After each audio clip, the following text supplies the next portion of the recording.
გალავანი ჩვენს ქვეყანას და არ შეგვეხოს გარეთ მიმდინარე პროცესები, რაც არ უნდა შორს იყოს მოვლენები ჩვენგან, ის აუცილებლად რაღაცნაირად აისახება მაინც იმაზე, რაც ხდება საქართველოში.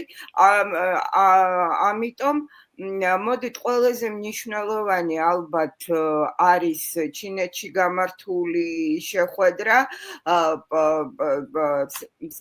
თანამედროვე მსოფლიოსათვის, მისი მომავალი პერსპექტივებისათვის. ძალიან ბევრი თქვა ამასთან დაკავშირებით, ძალიან ბევრი რადიკალურად განსხვავებული შეფასება მოვისმინეთ, მათ შორის საკმაოდ ავტორიტეტული ექსპერტებისაგან,